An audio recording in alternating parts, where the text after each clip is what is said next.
Attorney Rufil Fernandez Banyok. Attorney Rufil Fernandez Banyok. Straight to the point. O karon, ania ang inyong anchorman. Non inimpo somos a liquid adversos veritatem sed pro veritate. Wa kitay mahimo aron sa pagpakigbatok sa kamatuoran, kundili aron sa pagdapig sa kamatuoran. Straight to the point. Luzon, Visayas ug Mindanao, Pilipinas, ug sa katawhan kutob sa mabotstong Sibya sa tibuok kalibutan via internet. Maimbuntag ug kumusta live gikan sa Queen City of the South, Cebu City, Philippines. Welcome nining atong tulumanon ug inyong tulumanon. Straight to the point. Kini gyapon niya boss nga nagad sa kahanginan kasamang Rufil Fernandez Banyok.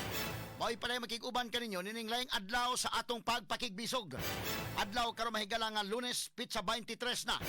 Buwan karon mahigala sa Hunyo tuig 2025. Straight to the point. Sa atong countdown day mahigala, oy, gamay naman lang day nahabilin. Ito kadlaw na lang sa dili pa mga higala mag Hunyo 30. O ni ana mga kahigalaan na maunang adlaw nga manaog na mga higala sa Kapitolyo sa Cebu Governor Gwendolyn Garcia. Straight to the point. Ato ni hatagag pagtagad mga kaigsunan niya karong adlaw last day na ron, ha? Sa mao ni ang ilang last day sa session day sa Junta Provincial. Doon ay mga speeches siguro nga paghimuon, mga panamilit kay kanang June 30 human naman. Wa naman kay kutob na sa 12 sa udto.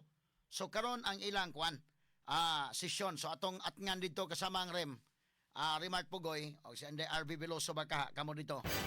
Kay aron nga ato paminaw unsa ning ilang mga speeches or baka wa nagi ipalabang pahanga kini ang ipalusot dinha nga mga resolutions o kini ang mga kuan. Matawag nato mga higalang mga ordinansa.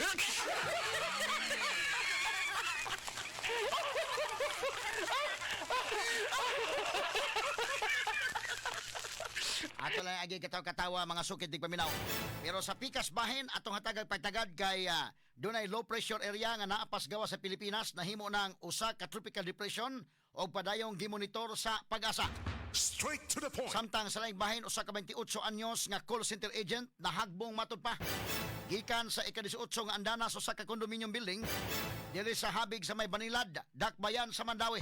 Straight to the point. Gisusi pa karon sa kapulisan kung aksidente o tinuyo ba kaha o dunay foul play ang maong insidente.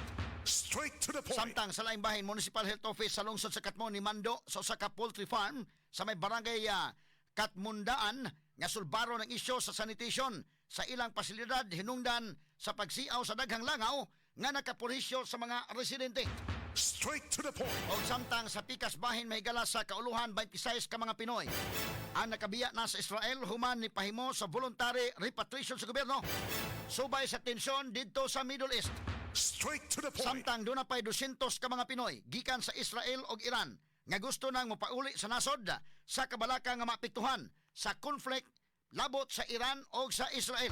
Straight to the point. Dugang mga balita sa gawa sa nasod US President Donald Trump ni hulagway nga monumental ang danyos nga nahimo sa airstrikes sa tulo ka mga major nuclear sites sa Iran nga matod pa mga higala na adiha no ang mga gipanghimo nga mga nuclear nga mga weapons matod pa mga sukid di paminaw.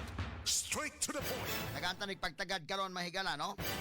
Onya nagpasalamat sa US military sa accurate nga pagtira sa mga targets ni ini. Straight to the point. Atol sa speech mahigala ni Donald Trump. Ug unya nabahin ang katawhan karon labot mahigala sa mga nagkadaiyang reactions sa pag-apil na sa Amerika sa gira mahigala didto sa Israel o Iran. Ato ning hatagag pagtagad karon nga buntaga mga kaigsunan.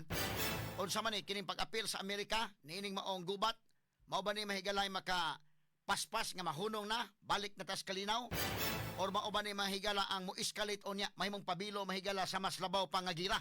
Straight to the point. Mao ni ang atong hatagag pagtagad karon nga buntaga mga kaigsunan og naunsa ning sitwasyon na karon. Nya didto pod mahigala dunay laing 20 nga nakalas og ubay-ubay nga nangaangol sa suicide bombing sud mismo sa Mar Elias Church sa Duela sa Damascus City didto sa nasod sa Syria. Straight to the point. Ato ning hisgutan karong butaga kinig uban pang mga hisgutanan niyo mabati exclusive over DYHP RMN Cebu 612 sa dial sa inyong mga radyo sa 93.9 ay FM. Serbisyo publiko gikan sa mong lukhan. Sa kanunay DYHP number 1. Kani ato o karon, DYHP lagi haon. Kayong Diyos o ganatawan, mawi aong nilalagaan. Sa kalinawan mga drama o balita, ang DYHP na una permi. Sa prinsipyo komentaryo, wala panigid-igan, papasalaan na pagserbisyo. O DYHP, sa isordo sa dalan sa inyong mga radyo. Nagulas mga balita, numero 1 sa Lazada, ang DYHP na, kanunay sa ligang ka, kauban ka, DYHP na, kasama. Laylayon ka, awiton ka, ang DYHP. Straight to the point.